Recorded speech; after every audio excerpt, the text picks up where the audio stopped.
Unhygienic কথা বলবি না, বললে কাল রাতের মতো ঠান্ডা পানিতে গোসল করাবো। ভয় পাই না আপনার হুমকিতে। সুর তোলে আচ্ছা বলে নাওরিজ এগিয়ে আসে। সুরেলা ধ্যাত বলে রুম থেকে বেরিয়ে যায়। এই লোক সবসময় জ্বালাবে, কোনোদিন না রেগে মেগে সত্যি গুয়ে ডোবায় চোবায় সে। সুরেলা বিড়বিড় করে হাঁটছিল, হঠাৎ মনে হলো পেছনে কেউ হাঁটছে। সুরেলা থেমে গেল, পেছনে মানব থামল না। পেছন থেকে এক হাতে পেট জড়িয়ে ঘরের দিকে পা বাড়ে। সুরেলার হুঁশ ফিরতে এসে চাপা সরে চেঁচিয়ে বলল, জ্বরে হুশ আক্কেল খুঁজেন, বাড়ি ভর্তি মেহমান, কেউ দেখে ফেল সর্বনাশ। প্রেমিকা নস, বউ তুই আমার, কিসের সর্বনাশ? অনেক বড় সর্বনাশ, সবাই লজ্জা দেবে, পাড়ায় মহল্লায় ঢোল দেবে, খানবাড়ির বেশরম বউ সুরেরা। পেটটা হা করে তাকিয়েছিল। এমন অবস্থায় বাইরে যাচ্ছিলি তুই? কেউ দেখলে আমি তোকে আস্ত রাখতাম নাকি? তপন কাকার মতো গরম লাকড়িতে পেটটা ডিজাইন করতাম। নওরিজার কথায় সুরেলার ছটফটানে থামিয়ে দেয়। কি ভয়ানক কথাবার্তা! তপন কাকার বউ ছোট ব্লাউজ পরেছিল বলে তপন কাকা বইয়ের পেটে জ্বলন্ত কাঠ দিয়ে পুড়িয়ে দিয়েছিল। সে তখন ছোট ছিল। চাচি কেমন হাওমাও করে কাঁদছিল। তারপর চাচি বাপ ভাই এসে নিয়ে যায়। বউ নির্যাতনের কেস দিয়েছিল, সেই কেসের গানি ভদ্রলোক এখনও টানছে। সুরেলা ব্যঙ্গ করে বলল, প্রথম কথা, দোষ আপনার, আঁচল ধইরা কে টানছিল। দ্বিতীয় কথা, আইসেন পেট ডিজাইন করতে এমন জায়গায় মারুম না ডাক্তার দেখাইতে পারবেন না ব্যথা সহ্য করবার পারবেন। আমি সুরেলারে আপনি চেনেন নাই। নওরিজ ঘরে এনে সুরেলাকে ছাড়ে। পেটে সজোরে চিমটি কেটে আঁচল টেনে পেট ঢেকে দিল। মাথায় গাঁটটা মেরে পড়ল। এমন জায়গা বলতে কেমন জায়গা? সুরেলা ৩২ পাটি দেখিয়ে হাসে। নওরিজ আবারও গাঁটটা মেরে পড়ল। বেশি হাসিস না, ঘুরে ফিরে লস কার হবে? সুরেলা মাথা ডলে। একদম মাথায় মারবেন না, সব সময় এমন করেন, আমার বুঝি লাগে না? হ্যাঁ, নওরিজ হেসে আবারও গাঁটটা মারে। সুরেলা নাকের পাটা ফোলায়, চোখ টিপে এক ফোঁটা পানি আনতেও সক্ষম হয়। নওরিজের চোখের আকার বড় হয়। একদম কাঁদবি না, অতটাও জোরে মারি না আমি। এই ডার্লিং, দেখি হাস একটু। সুরেলা হাসল না। ওষুধের বক্সেনের ট্যাবলেট বের করে মুখে ঠুসে দেয়। গ্লাসে পানি ঢেলে দিয়ে পড়ল, আমি আজ একটু বাড়ি যেতে চাইছি, একটু ব্যবস্থা করে দেবেন? সন্ধ্যার আগেই ফিরে আসব। আজ না, বাড়িতেই থাকবি, একটু সাবধানেই থাকবি, ঘরেই থাকার চেষ্টা করবি, অতি প্রয়োজন ছাড়া ঘর থেকে বেরোনোর দরকার নেই। সুরেলা চোখে চোখ রাখে। মনে হলো সে পড়তে সক্ষম হলো, কিছুটা আন্দাজ করতে পারল। আচ্ছা, আপনি সাবধানে থাকবেন। নওরিজ হাসল। শুধু ওষুধ গলগদ্ধন করে সুরেলার গালটা আজলাই ভরে বলল, আমি নিজেকে রক্ষা করবেন মানে আপনি আমাকে রক্ষা করছেন। আমি সর্বোচ্চ সুরক্ষা নিশ্চিত করেই যাচ্ছি, তবুও আমার বুক ঢিপঢিপ করে। আমি আপনাকে খুব করে ভালোবাসি। সুরেলার মন বলল সে আলিশান বাড়ির মোহে পড়ে আসেনি। সে তো এই লোকটার ভালোবাসার মোহে পড়ে এসেছে। তার মতো শ্যামল মেয়ে কারোর এতটা ভালোবাসা পাবে সে ভাবতেও পায়নি। গায়ের রংটার জন্য অনেক ভুগেছে সে। দেখতে আসলে অনেক মহিলা তো মুখের ওপরই বলতো, মেয়ে তো কালো, তাদের ফর্সা ছেলের জন্য কালো মেয়ে নিবেন নাকি? ছেলের সাথে মানাবে না। সুরেলা ভেঙে পড়তো না, এক ফোঁটা অশ্রু বিসর্জন দিত না, কিন্তু কোথাও একটু হলো খারাপ লাগতো। সে টাকা গুছিয়ে একটা ফর্সা ওর ক্রিমও কিনেছিল। ভাইয়ের হাতে ধরা পড়লে এমন চর পড়ল কালে। সুরেলা ভ্যাভ্যা করে ভাইয়ের পা জড়িয়ে মাপ চেয়েছিল। ললাটে কপল জোরে স্নেহের পরশ। সুরেলা লাজুক হেসে বলল, বিয়ে বাড়ির খুরমা খেজুর আনবেন কিন্তু, অনেক মজা লাগে খেতে। নওরিজ সুরেলাকে ছেড়ে বলল, আমি বাবুকে বলবো হাইজেনিক খুরমা খেজুর কিনে এনে দিবে। আরে বিয়ে বাড়িটাই তো চাই আমার, ওটা খেতে মজা লাগে। আমাদের গাঁয়ের সব বিয়ের খেজুর খুরমা খেয়েছি আমি। নওরিজ হাত ঘড়ি বাঁধতে বাঁধতে জানতে চাইল, আমি আনছি না। শোন, সিনের সাথে বা শাশুড়ি আম্মার সাথে কথা হয়েছে তোর? আমার ফোনে ব্যালেন্স নেই, ফোন দিতে পারছি না। নওরিজ অবাক চোখে তাকিয়ে এটাও বিশ্বাস করতে হবে রিজ খানের বইয়ের ফোনে ব্যালেন্স নেই। আমি রিচার্জ করে দিব। পারলে আম্মাকে বলে সিনকে একটু বোঝাতে বলিস, রূপসাও বাড়িতে দুদিনও টিকতে পারবে না। এখন মাথায় আবেগ ঠুসে আছে বলে মনে হচ্ছে সিনকে পেলে ওর আর কিছুই লাগবে না। আর হ্যাঁ, তুই রূপসার কাছে যাস না, একদমই না। কেন? জিজ্ঞাসা করে সুরেলা, তবে সে উত্তর জানে। এনারাও ভয় পাচ্ছে সে ভাই আর রূপসার মধ্যে যোগাযোগ করিয়ে দিবে। নরিচ বলল, রূপসার কাছে গেলে চাচি উল্টাপাল্টা ভাবতে পারে, কটু কথা শোনাতে পারে, তাই ওদিকে যাস না। ঘরে বসে বইটই পড়, সামনে পরীক্ষা, ভুলে যাস না। A+ না পেলে খবর আছে। পড়াশোনার কথা আসতেই সুরেলা মুখ মুচড়ে বলল, যেখানে পাশ করাই জুলুম সেখানে A+ পাওয়া বিলাসিতা। আর তাছাড়াও আমার তো বিয়ে হয়েই গেছে। আপনার মান সম্মান বাঁচানোর জন্য কোনো মতে পাশ নাম্বার তুলে নিব। সুরেলার কথার মাঝে দরজা খটখটায় কেউ। নরিচ সুরেলাকে ফাঁকিবাজ বলে আখ্যায়িত করে দরজা খুলে দেয়। বোনকে দেখে বলল, আটা ময়দা আর একটু মাখতি, কম পড়েছিল। নরিন তাকে বাজেভাবে উপেক্ষা করে সুরেলাকে বলল, আব্বাজান ডাকছে তোকে, একটু দেখা করে আয় তো। নরিচ বলল, কেন ডাকছেন? আমি কিভাবে বলবো?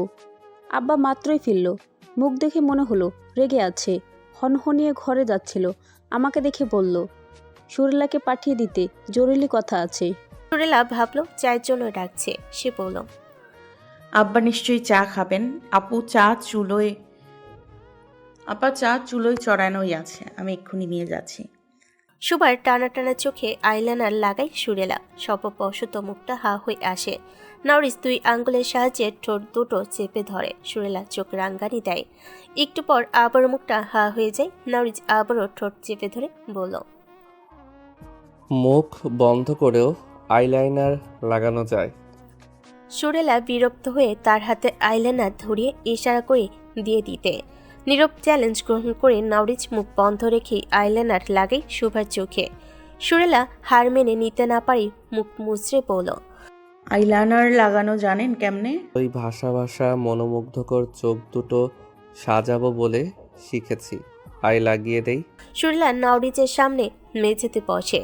শক্ত হাঁটুতে কোনোই ঠিকই বলল, আইলাইনার দিব না, কাজল দিয়ে দিন, কাজল লাগিয়ে দিন। মেঝেতে বসানি নরিচের ঘোর আপত্তি। তবে সুরেলার হাসি মুখ দেখে মানিয়ে নিল। থুতনি ধরে এদিক ওদিক ঘুরিয়ে শুভাকে বলল, সুভাষিনী, কাজলের স্টিক দাও তো। শুভা কাজলের কাঠি দিলে নরিচ যত্ন সহকারে কাজল পরিয়ে দেয়। সুরেলার চোখের কোণে জল জমতে শুরু করে। নরিচ মলিন মুখে বলল, মন খারাপ করিস না ডার্লিং, এসএসসি এক্সাম শেষ হলেই আমরা ঢাকায় শিফট হব। সেখানে আমার আর তোর সংসার।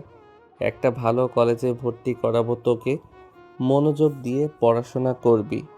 সকাল সকাল আমি ছাড়তে চাইবো না, তুই রাগ দেখিয়ে উঠে আসবি, বোম হয়ে রান্না করবি। কেন সেটা তখনই বুঝতে পারবি।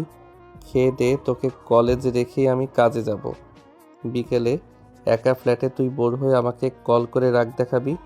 তারপর আমি কর্নেল স্যারকে টুপি পরিয়ে ছুটি আদায় করে বউয়ের রাগ ভাঙাতে বাড়ি ফিরব, হাওয়াই মিঠাই আর তেঁতুলের আচার নিয়ে। তাতেও তোর মন গলবে না। তখন তোকে নিয়ে শহর ঘুরব রিকশায়, তুই আর আমি। তুই রাস্তার ধারের ফুচকা ঝালমুড়ি দেখে আবদার করবি, আমি অতি স্বাভাবিকভাবেই অস্বীকার করব। ওসব আনহাইজিনিক খেয়ে বউকে গোল আলু বানানোর মানে হয় না। আমরা সারা বিকেল ঘুরব, সন্ধ্যার একটু পর পর বাড়ি ফিরব। তুই কোমরে আঁচল বেঁধে রান্না করবি, আমি তোকে বিরক্ত করব। খাওয়া শেষে পড়াশোনা, এরপর সোহাগ পর্ব শুরু। ঘুমানোর কথা বললেই চড়িয়ে গাল লাল করে দিব। এভাবে বললে বুঝি মন খারাপই শেষ হবে। সুরেলা হুট করে ঠোঁট ভেঙে ফিকরে কেঁদে দেয়। নরিচ অসহায় চোখে তাকিয়ে দেখে, সান্ত্বনা দেওয়ার মুখ নেই তার। শুভা অবাক চিত্রে সুরেলার কাজ ঝাঁকিয়ে জানতে চাই, ও বড় বউ, কাঁদছো কেন? দেখি কাঁদে না ডার্লিং, কাজল লেপটে গেলে ডাইনি লাগবে, সুভাষিনী ভয় পাবে। সুরেলা নরিচের হাঁটুতে মাথা ঠেকিয়ে শরীর তুলিয়ে কাঁদে। কাঁদতে কাঁদতে ধীমান কণ্ঠে বলল, এটা তো আমার সংসার, সবাই আমার আপনজন। প্রায় 5 মাস হবে এই বাড়িতে থাকছি। একটা পোষা প্রাণী থাকলেও তো তার প্রতি মায়া জন্মায়, অথচ আমার প্রতি কারোর সামান্য অনুরাগ জন্মায়নি রিজ ভাই। আমি তাদের মনমতো হওয়ার জন্য কি কি না করেছি, এখনো মনে হয় না আমি এ বাড়ির সদস্য। সবাই কুকুরের মতো ব্যবহার করে। আমি আর থাকবো না এখানে। বাবাকে বলে দেবেন আমি আমার বাপ ভাইয়ের সাথে সম্পর্ক ছিন্ন করতে পারবো না। আমি আজকেই চলে যাব বাড়ি ছেড়ে। আমাকে রেখে আসুন রিচ ভাই। এখানে থাকা আমার পক্ষে সম্ভব না। সুপা মলিন মুখে সুরেলাকে জড়িয়ে ধরে। বড় বউ চলে গেলে তার সাথে কে খেলবে, তাকে পড়াশোনা কে করাবে, তাকে সাজিয়ে কে দিবে? বড় বউকে ছাড়া তার একটু ভালো লাগবে না। নরিস দীর্ঘশ্বাস ফেল। মেঝেতে গড়াগড়ি খাওয়া সুরেলার খোলা এলোমেলো চুল গুছিয়ে খোপা বাঁধতে বাঁধতে বলল, দোষটা আমার রে সুর। আমার ভালোবাসার মানুষটিকে একটা সুখের সংসার দিতে পারলাম না। এ বাড়িতে থাকতে হবে না। আমিও চাই না তুই থাক এখানে। এসএসসিটা বাপের বাড়ি থেকেই দিবি।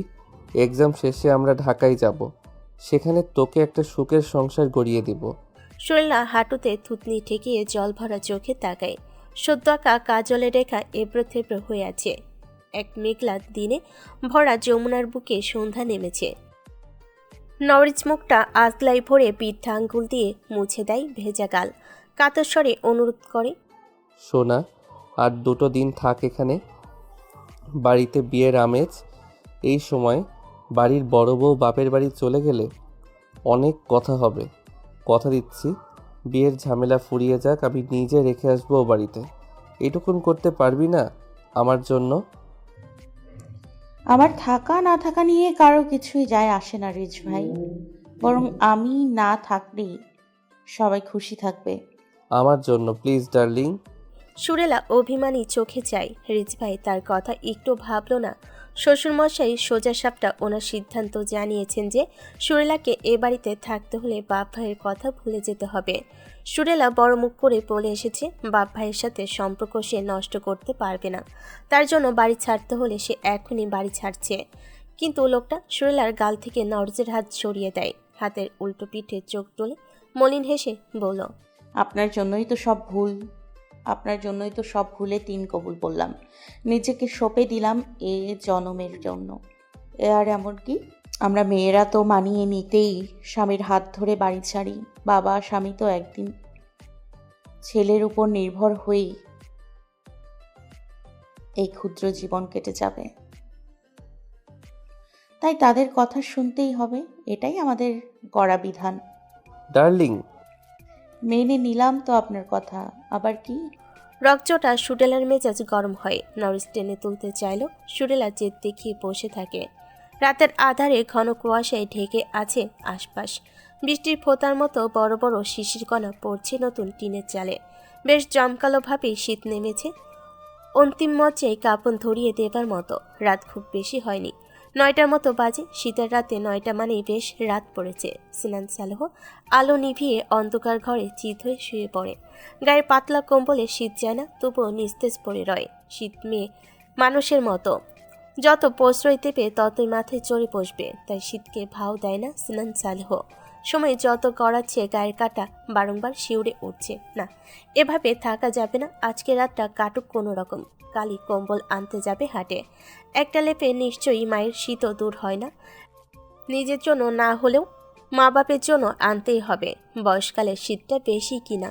নিজ মনকে ঘোরাতে চোখে ঘুম নামতে উল্টাপাল্টা অনেক কিছুই ভাবতে থাকে স্নান। তবে ঘুরে ফিরে বোনের হাস্যোজ্জ্বল মুখটা মানসপটে ভাসে। মুখটায় এখনো কি হাসি আছে।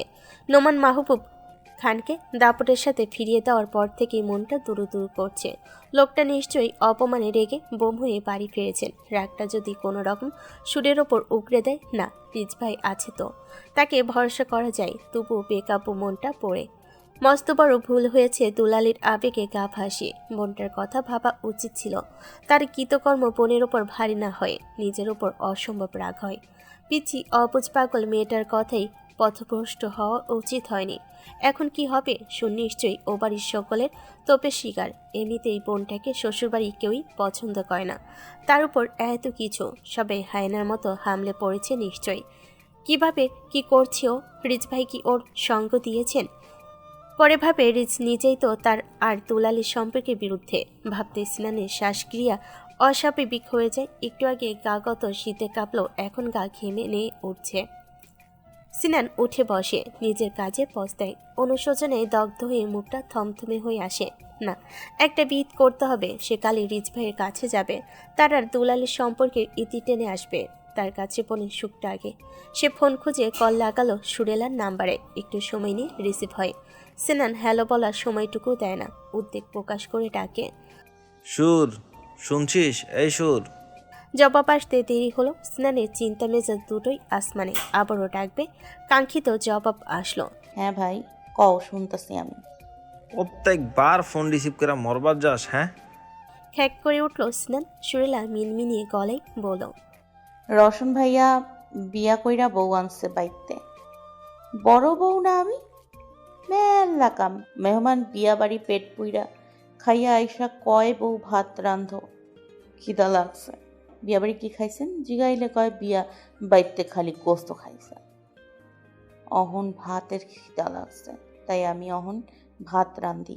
সিনানের বুক থেকে ভারী পাথর নামলো। সে জিজ্ঞেস করলো, তুই যাস নাই বিয়ায়? সুরেলা চুলোয় লাকড়ি ঠেলে ফু দেয় অনবরত। আগুন নিভে গেল কেন? আগুন জ্বলে উঠতে সে ভাইয়ের কথাই জবাব দিল। না, রিচ ভাই নিল না। খালা আম্মা মারলে দেখতে গেলাম না, সেদিন রাস্তায় বমি কইরা দিছিলাম হ্যার ওপর, তাই নেয় নাই। আর আমারও যাওয়ার ইচ্ছা আসছিল না। বাসর ঘর সাজাইছি। বড় দুলা ভাই খিল আটকে গিয়া বিছানায় সিট পড়াং আছে। কইল সুরেলা 10,000 নিমু, অর্ধেক আমার অর্ধেক হ্যার।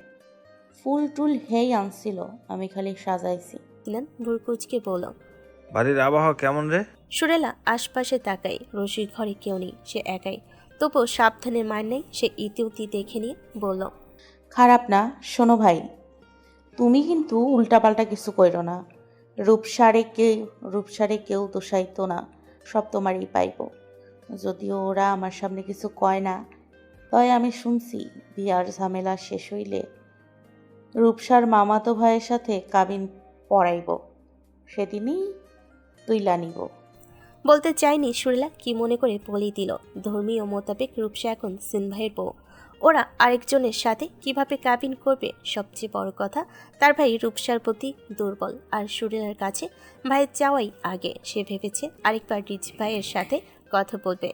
অনেকবার ভেবে দেখেছে সুরেলা, রিজ ভাইকে যদি মানানো যায় তাহলে ভাইয়ের পথটা একটু না অনেকটাই সহজ হবে। আর সুরেলা একটু বুদ্ধি খাটিয়ে চেষ্টা করলে রিজ ভাই মানতে বাধ্য। সিনানের ভেতর থেকে অচিরেই দীর্ঘশ্বাস বেরিয়ে আসে। সে শুধুই। ভালো খবর, রূপসা সম্মতি দিল? শৈলা অতি নিম্ন স্বরে বলল, আরে না, বেচারি মায়ের হাতে মার খাইয়া শয্যা সঙ্গী আমার কাছে ভিড়বার দেয় নাই। তবুও একবার ঢু দিছিলাম। রূপসাই কইল হৃদয় ভাইয়ার সাথে কাবিন করানোর ফোন দিয়ে আসছে। আমি জানি তোমারে সব জানাই, আর তুমি কোনো ব্যবস্থা করো। আমি রাতেই ফোন দিতাম তোমারে। সিনানের মুখ চোপা দেখে অতি স্বাভাবিক মনে হলো। স্বাভাবিকভাবে বলল, তোরে এসব ঝামেলা পোহাইতে হইব না। আমি কাইলি রিজ ভাইয়ের সাথে কথা কমুনে সব মিটমাট করমু। তুই রূপসার আশেপাশেও যাইস না, নিজের মতো থাক। তোর সংসারে জানি কোনো ঝামেলা না হয়। আমি কিন্তু ফাইল দেওয়ার বোঝা আর কান্দের নিবার পামু না, বুঝছস সুর? খুব করে বুঝলো সুর। একটু অসুবিধা হয়নি। অতর কোণে হাসি জমলো, চোখ ভরে ওঠে। সে চুলট আছে ভরা নদী শুকায়। বলে, সুরে নিতে হইব না ভাই, আমি শেষ বিন্দু অবধি টিক্কা থাকমু। খাইছিস? কি খাইছিলি? খাসির কষা গোস্ত দিয়া টেলা খিচুড়ি। লা প্রত্যুত্তর করে একটু থেমে পাল্টা প্রশ্ন করলো, তুমি খাইছো? মা কণ্ঠেন দিবা একটু কথা কই। সিনান বলল, ঘুমাই পড়ছে, পরে কথা কইস। আর আমি খাইছি, অন ঘুমামু, ফোন কাটি। আচ্ছা। বলে সুরেলা ফোন কাটবে। সিনান আবারও জিজ্ঞাসা করে, শোন। কও ভাই। সিনান হাঁ করেও থেমে গেল। ছোট্ট করে জানালো, কিছু না, সাবধানে থাকিস, ফোনটা কাটলাম। সুরেলা উদাসী চোখে চেয়ে দেখে উদীয়মান ধোয়া। মাঝে মাঝে মন বলে, সবচেয়ে বড় ভুল মেয়ে হয়ে জন্মানো। পরে মনে পড়ে মেয়ে হয়ে জন্মানো সৃষ্টিকর্তার ইচ্ছা, আল্লাহ ক্ষমা করো। সিনান ফোন বালিশের পাশে রেখে শুয়ে পড়ে। সুরিলার সাথে কথা বলে মনটার আনচান কমেছে। সুর ভালো আছে ও বাড়িতে, কেউই কথা শোনেনি, তবে কিছু একটা এখনও খোঁজাখুঁজি করছে। তার খোঁজাখুঁজি বিরক্তে পরিণত হয় ধরম ধরম দরজা ধাক্কানোর আওয়াজে। নিশ্চয়ই বাবা এসেছে। ইচ্ছে তো করে কানে তুলো গুজে শুয়ে থাকতে, থাকুক বাইরে। সিনান রাগে গজগজ করতে করতে বিছানা থেকে নামলো। দরজা খুলতে খুলতে খ্যাক খ্যাক করে বলল, আল্লাহ দিলে শান্তির অভাব নাই, অভাব হইবই বা কোন থেন। অশান্তির মাইয়া শান্তিরে পাঠাইছে না, যত জ্বালা সব আমার। মতো খাইতে আইসাও আরাম কইরা ঘুম দিবার পারবো না, মন চায়। কথার সাথে শ্বাসটুকুনো আটকে গেল স্নানের। দরজা খোলা উচিত হয়নি একটুও। এখন এলোকেশি ঝড় সামাল দিবে কিভাবে? প্রথমবারের মতো তার মাথা কাজ করা বন্ধ করে দেয়। ইচ্ছে করে লাঠি নিয়ে নিজের মাথায় বাড়ি দিয়ে অজ্ঞান হয়ে যেতে। কি জ্বালা, কি জ্বালা! বাজান, মায়ের বিস্মিত কণ্ঠে স্নান ঘাড় ঘুরিয়ে তাকায়। আহা, লজ্জা বুঝি এরই কয়।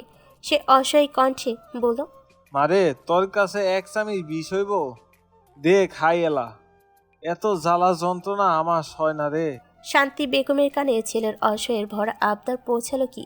তিনি তো অগাধ বিস্ময় নিয়ে ছেলেকে জড়িয়ে ধরা মেয়েটার দিকে তাকিয়ে আছেন। স্নান তো খেয়াল করে দাঁতে দাঁত চেপে ধমক দেয় মেয়েটাকে। স্যার দুলালি। রূপসা ছাড়ে না। ভয় আর হাড় কাঁপানো শীতের সংমিশ্রণে ঠকঠক করে কাঁপছে। তার শরীরে অস্বাভাবিক কাঁপুনি অনুভব করতে সক্ষম হয় স্নান। আধার জমা উঠোনে জহুরি নজরে পর করে, কাউকেই তো দেখা যাচ্ছে না। ভূতের মতো কোথা থেকে উদয় হলো, এভাবে কাঁপছেই বা কেন? সে আবারও বড়সড় ধমক দিল। কানে খোটো, সার্ভার কই নাই? খামচে ধরা টি শার্টের মুঠো ঢিলে হয়ে যায়। রূপসা ছেড়ে দূরত্ব মেপে দাঁড়ালো। নত মুখখানি আধারে অস্পষ্ট। শান্তি বেগম উঠোনের এদিক ওদিক ভালোভাবে খুঁজে দেখে। ফিরে এসে দরজা লাগালো। সিনানকে বলল, কেউ নাই বাজান, একলা আইসে মনে হয়। আল্লাহ, এই মাইয়া আমাগরে ফাঁসাই দিব। ওর বাপ চাচায় জানলে আমাগরে জিন্দা পুরাইব। ভয়ে শান্তি বেগম কান্নার সুর তোলে। সিনান চাপা সরে খ্যাক করে চুপ থাকতে বলে। ঘরের লাইট জ্বালিয়ে রূপসার দিকে সরাসরি তাকায়। বাল্বের সোনারঙা আলোয় রূপসা মাহবুব খান জল জল করে ওঠে। হাঁটুর উপরে ওঠা শর্ট কামিজ, ঢিলে ঢালা সালোয়ার, গলায় বড় ওড়না পেঁচিয়ে মুখ ঢেকে রেখেছে। সিনান পায়ের দিকে তাকালো। বাম পায়ে তার দেওয়া সেই কম দামি পায়েল শোভা পাচ্ছে। ব্যাস, সিনান সালের খিটখিটে রাগি মেজাজ মলমের প্রলেপ পড়ল। হা করে শ্বাস ফেলে মুখ দিয়ে গরম ধোয়া বেরোয়। এত রাইতে এইখানে কি? কার লগে আইসস? রূপসা মাথা আরেকটু নিচু করে নেয়। চিবুক গলায় ঠেকেছে। গাল পেয়ে গড়িয়ে পড়া নোনা জল চিবুক ছুঁয়ে গলায় পৌঁছায়। নাক টেনে কান্নার সুর তুলে বলে, একা এসেছি। কেন আইসস? রূপসা দম বন্ধ হবার উপক্রম। রূপসা কেন এসেছে? সিন ভাই কি বুঝতে পারছে না? সে কি জানে না গত দুদিন রূপসার ওপর দিয়ে কি ঝড় বয়ে গেছে? জানে না হয়তোবা, তাই বলেছে। নিজেকে সান্ত্বনার বাণী পড়ি রূপসা চুপ থাকলো। স্নানের মেজাজ বিগড়াতে সময় নেয় না। হুমন্দির করে সাও, কথা কস না কে? রূপসা বাচ্চাদের মতো ঠোঁট উল্টিয়ে ফোপাতে লাগলো। সেসব পেছনে ফেলে বাড়ির সবার চোখ ফাঁকি দিয়ে কুয়াশায় মোড়ানো অন্ধকারে একা ছুটে এসেছে শুধু তার সিনভাইয়ের জন্য। আর সিনভাই তাকে কিভাবে বকছে? সবসময় বকাবকি ভালো লাগে? তার কত শীত লাগছে, মনে হচ্ছে কুলফি আইসক্রিম হয়ে আছে। একটু জড়িয়ে ধরেছিল বলে কেমন করলো।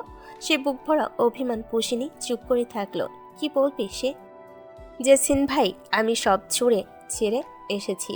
এখন থেকে তোমার কাছে থাকবো, তোমার লক্ষ্মী বউ হয়ে। রূপসা বলতে পারে না। সিনান হুট করে রাগে হিতাহিত জ্ঞান হারায়। দরজা খুলে রূপসার বাহু ধরে ঘর থেকে বের করে দেয়। শাসন করে বলে, যেমনে আইসস তেমনি যাবি, যা বাড়ি যা। শান্তি বেগম কপাল চাপড়াই ছেলে কাণ্ডে। এই পাগল ছেলের জন্য লোক জানাজানি না হয়ে রূপসা চোখে অন্ধকার দেখে। কি বলছে সিনভাই? সে কিছু বলবে, সিনান বাহু ঠেলে ধাক্কা দেয়। আসতে দিয়েছিল, তবে আচানক হয় বেগ সামলাতে না পেরে রূপসা পড়ে যায়। শান্তি বেগম তৎক্ষণাৎ কাঁধ ধরে দাঁড় করায়, নিজের সাথে জড়িয়ে ঘরে নিয়ে যায়। সিনান ঘন ঘন শ্বাস টানে। সে চেয়েছিল সব ঠিক করবে, কিন্তু এই পাগল মেয়ে সব শেষ করে দিল। ওর পরিবার নিশ্চয়ই এতক্ষণে জেনে গেছে ছুটে আসছে কি ঢাল তলোয়ার কামান নিয়ে। কীভাবে লড়াই করবে সে, যেখানে তার প্রিয় জিনিসটাই তাদের কবজায়। নিজেকে অনেক কষ্টে শান্ত করে স্নান। না, মাথা গরম করার সময় নয় এটা।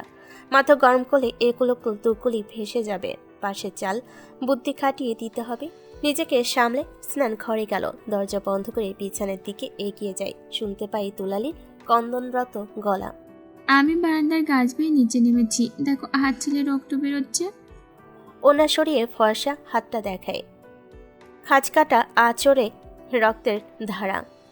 এই শীতে সামান্য সূচের ফোঁটাও তো সহ্য হয় না, অথচ মেয়েটা শান্ত বেগমের বেশ করুণ হয়। রূপসা আবারও বলে, কত বুদ্ধি খাটিয়ে দারোয়ানের চোখ ফাঁকি দিয়ে আমি বাড়ি থেকে বের হয়ে এসেছি।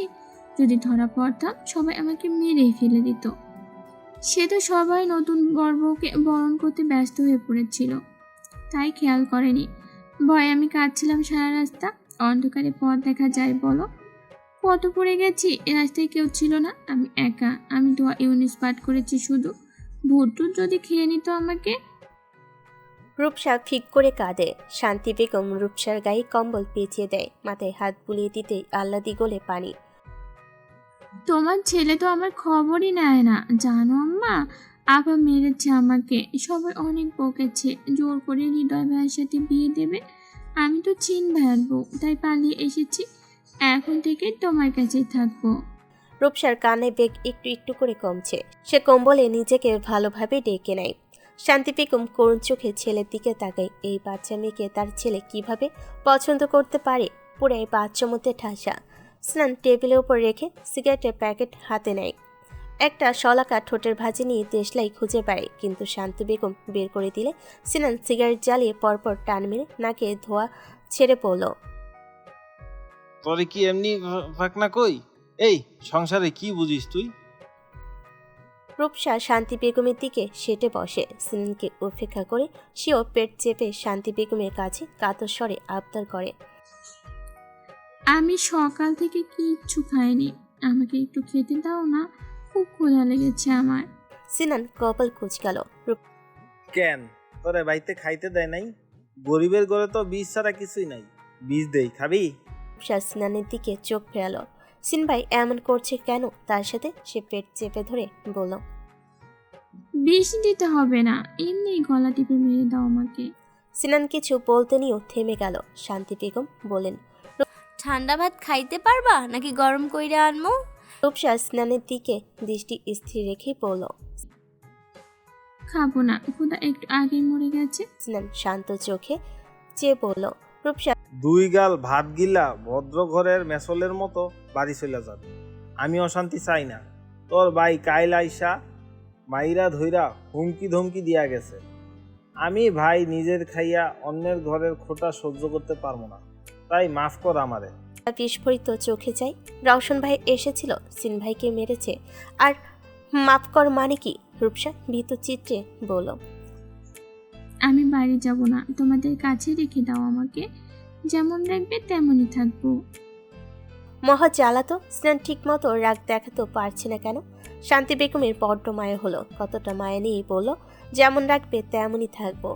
এরকম পুতুলের মতো মেয়ে থাকতে পারবে এই গরিবের বাড়িতে? তিনি আবারও মমতা ঢেলে বলেন, এখন আবেগের বসে কইতাছো যেমন রাখবো তেমন কইরা থাকবা। কদিন গেলেই সব আবেগ জানলা দিয়ে পালাইব মা।